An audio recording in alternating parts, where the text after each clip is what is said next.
Hello everyone, we are third year undergraduates from SLIIT. Today we are going to discuss about distributed computing with Node and .NET environment. So let's see what we will be discussing during this presentation. We will be discussing what are distributed systems, and we have already created a distributed system, so we will be discussing about the technologies that we used in this system, overview of the project that we developed, explanation of high-level architecture, and finally a demonstration of the project. So what are distributed systems? Distributed systems are collection of components which are located in different machines and communicate with each other in order to perform a specific task. So let's see what are technologies that we used in this project. We will be having a web application, so the front end is developed using React.js. The REST API is developed using Node.js and Express.js. Desktop application is developed using C# with .NET Core framework and .NET Remoting. For the MongoDB, for the database we are using the MongoDB. For authentication, JSON Web Tokens. For SMS sending, Apache Web Services. So let's talk about the overview of the project that we developed. So we have developed a fire alarm system for the hotel. Here the admin is supposed to add new rooms to the hotel and assign new customers to those rooms. And also the admin has the capability to add new fire alarm sensors to specific rooms. So these fire alarms are by default inactive, and the carbon dioxide level and the smoke level which can be read by these sensors are 0 by default, and these fire alarm sensors will read carbon dioxide level and smoke level of the specific room and send those data to the database. When the carbon dioxide level or the smoke level rises above level 5, which is harmful for the customers, SMS notification and an email notification will be sent to the customer of that specific room. And from the web applications, customers can monitor the carbon dioxide level and the smoke level of their rooms. So let's talk about the high-level architecture of the project that we developed. So there are mainly 5 components: desktop application, the web application, fire alarm sensor, mobile application, and an email sending application. In the desktop application, there are mainly 4 components: the client application, the server application, and the remote interface and the methods of the remote interfaces. So the remote application has a reference to the remote interfaces, and the remote server is having a reference to the remote methods. All these 4 components are located separately. They are not inside each other. And the client application will be sending data to the server, and the server will be sending data to the MongoDB via REST API. When we talk about the web application, the user can see data from the MongoDB through the REST API. The sensor will also send data to the MongoDB using the REST API.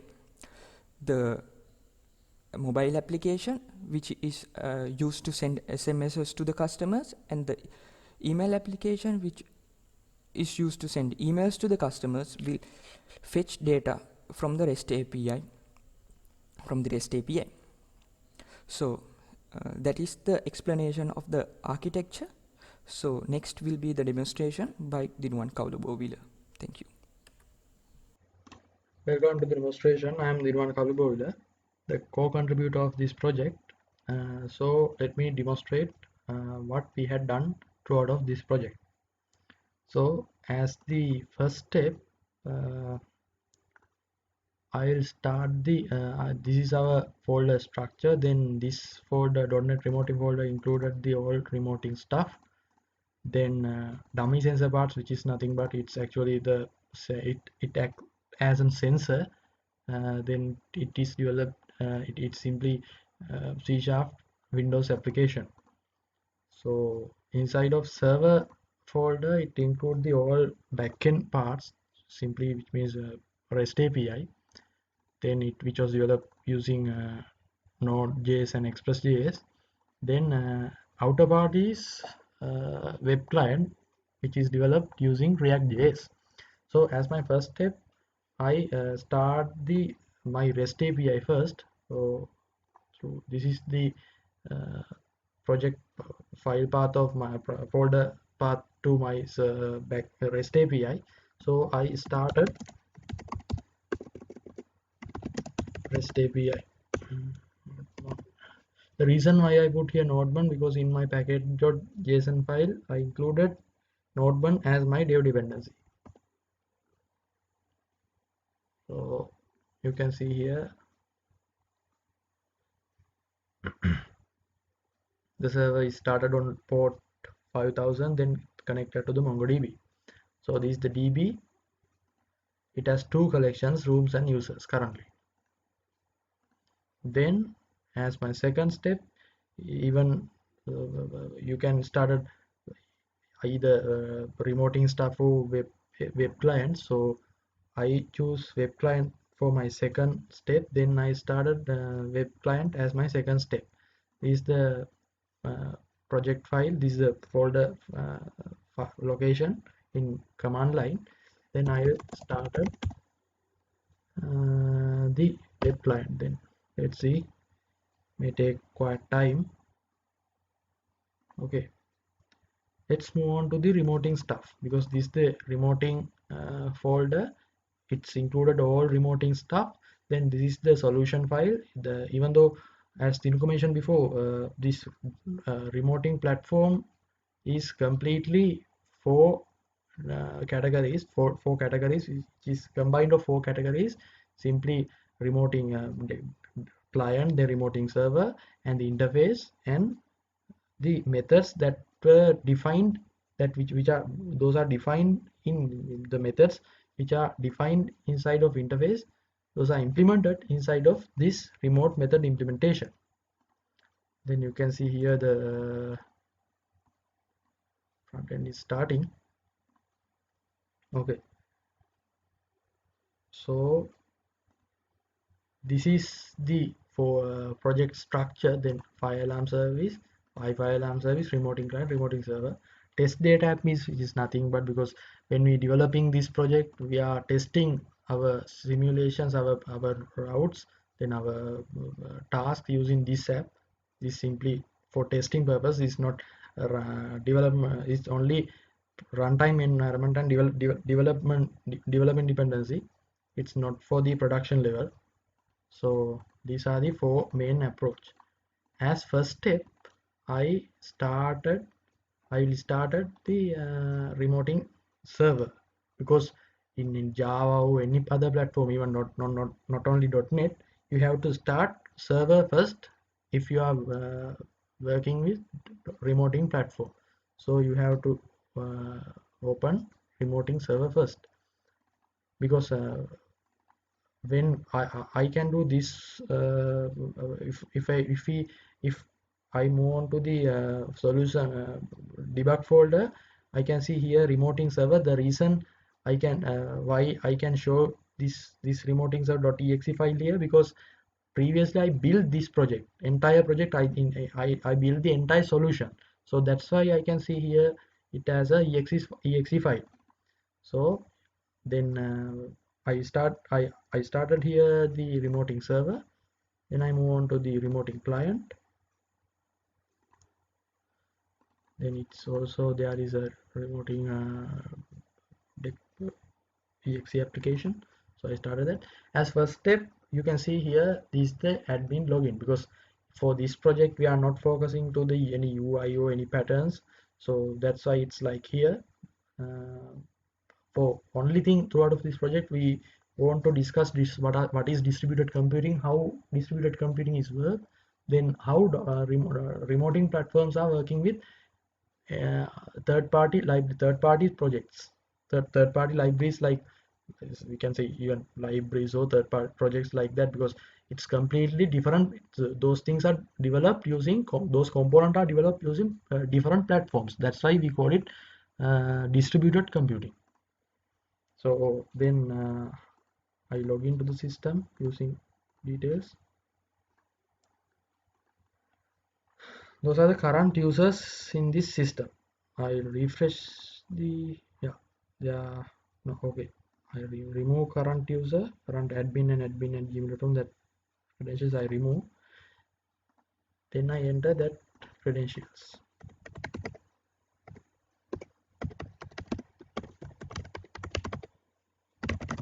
It's dummy number for the super easy part. Then no, if I included same email which is already included in the database, what happened? Let's see. Yeah, user email already registered, because this message box is actually coming from C sharp. But how this is coming? So inside of REST API, we do the validations. Let me show you that one.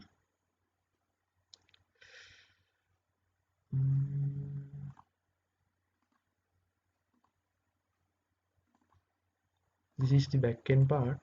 Let me open it using Visual Code.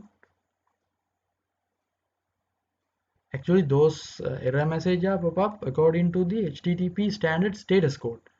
Because in this is actual Postman. So in this is admin login part actually. I'll show you this as this is correct user login and password. So what happened? How? Yeah, you can see here this. I explained this one. What happened when login? What happened here? So you can see here 200 HTTP status code is 200, standard response for successful HTTP request. So if I use here incorrect email, then it says not found. Then correct email, then its email is now correct, then password is already, it's invalid password. Then what happened? It's bad request. 200 means simply HTTP standards. 200 means it's okay, it's acceptable. Then 400 means bad request. 404 means it's not found. Then 403 means forbidden. 500 means server error. Like that. There are more HTTP requests available in the web services. So that's why it pop up such kind of message, because throughout of the REST API we validate those things. Not modules, it's inside of routes, inside of users. You can see here, because for it's returning 400 404 200, like that. According to the response we are getting from REST API in C sharp, we can manage those message alerts. So let me type here the correct email, then let's see what happened. Yeah, admin@gmail.com, then password is 123. Yeah, successfully registered. Then here, then you can this is the login. Then if I enter wrong email, say user does not exist in the system, say, which is nothing but the same thing that you have seen from this simulation, Postman simulation. So I log into the system using correct credentials. So what happened?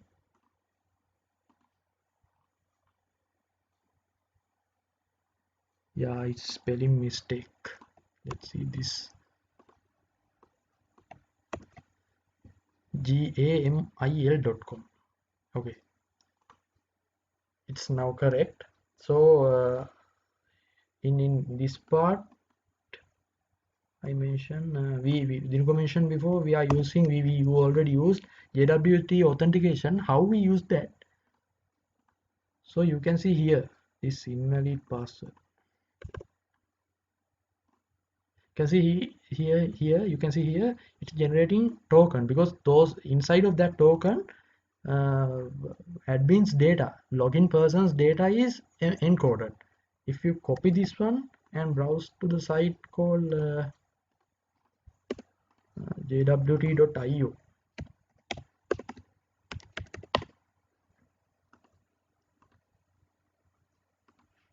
because actually this is the site which is responsible for JSON web tokens.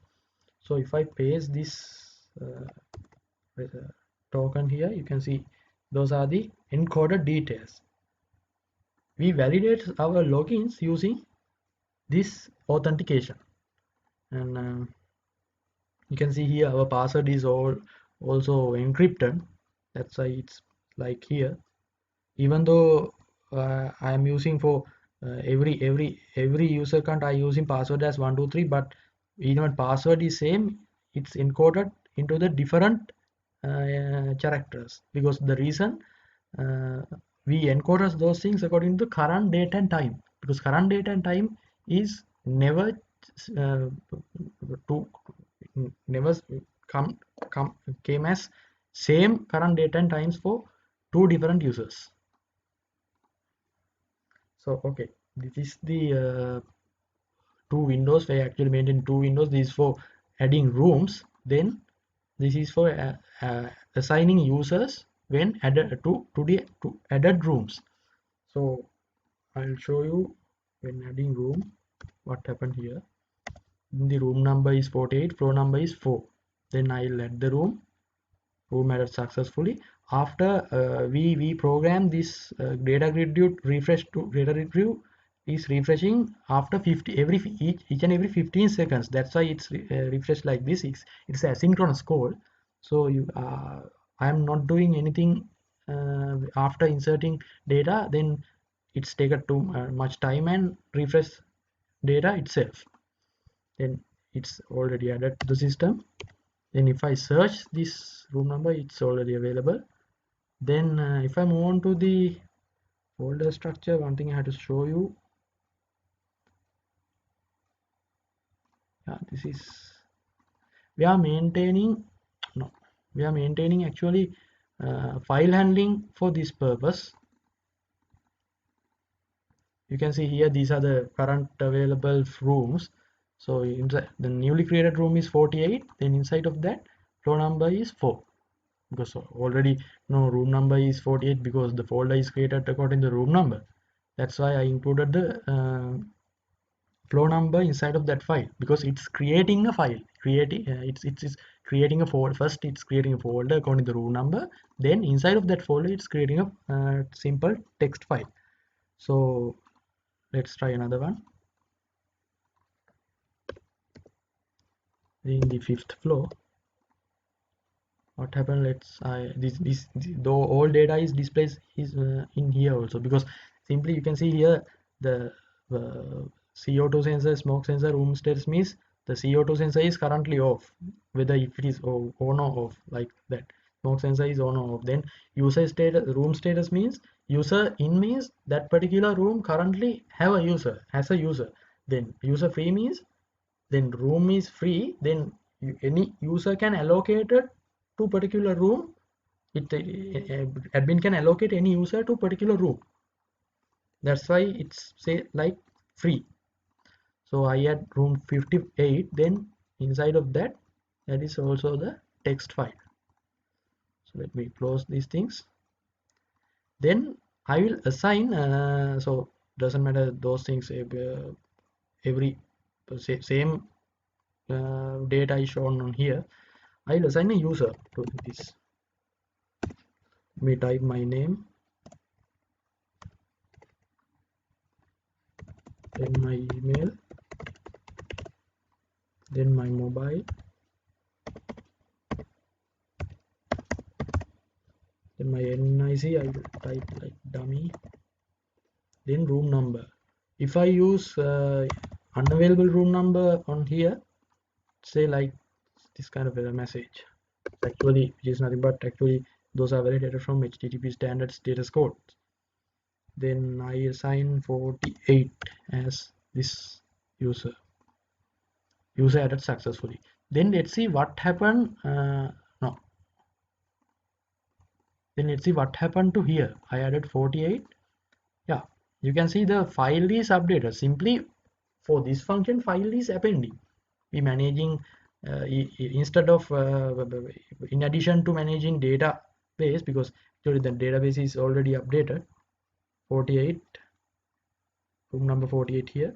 Then user there are user details. There is user details. So in addition to maintaining database DB data on dumps on DB cluster, we are maintaining file handling system. We are maintaining text files in file folder structure, local folder structure. So these are file handling part. Then if I assign then now I am assign users for this system, users for the room. Then let's see what happened on desktop client. You can see here this actually the desktop client, then highest recorded smoke level, then like that. These are some statistics. Then now currently the fire alarm status active means because inside of that room that there is a user. That's why it says active, because otherwise if particular room doesn't have a user, then no need to active the fire alarm system. That's why it's a pop-up shows like inactive. Those are the room details. So I will open the dummy sensor now.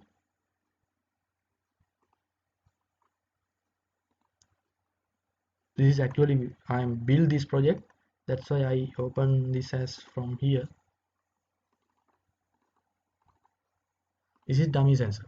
So then user is already in the room, then I use 48 here. Then all email sending part and SMS sending parts is involving from here. That's I use any desk for this purpose.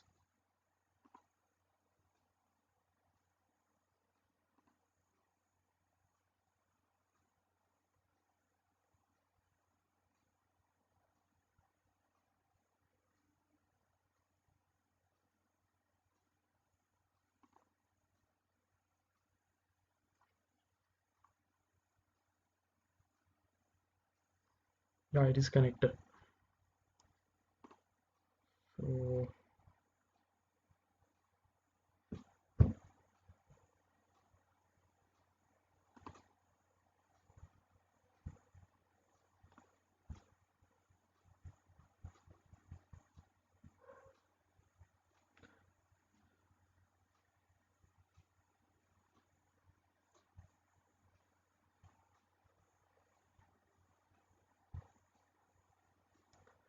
now I'm starting the sensor, because let me give me little time to configure SMS gateway. Yeah, it's okay, because SMS gateway is we are handmade app. That's why I have to configure it. So I start the sensor. So you can see here this is the room details. So 48 is now updating. It's 9 1 currently situation is off.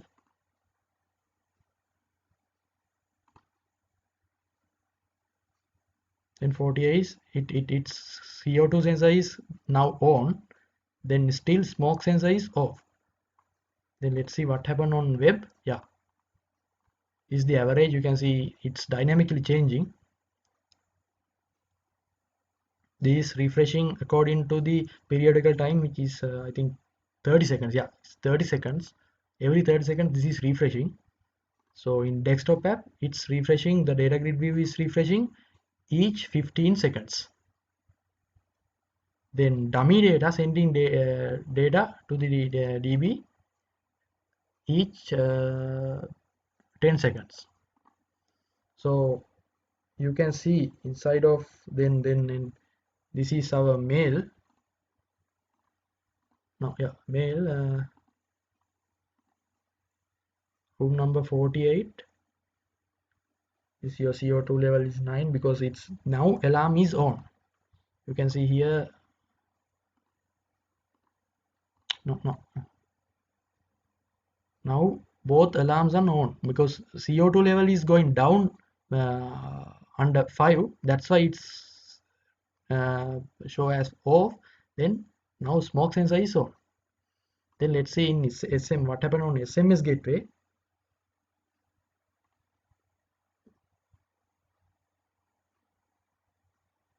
There are two messages.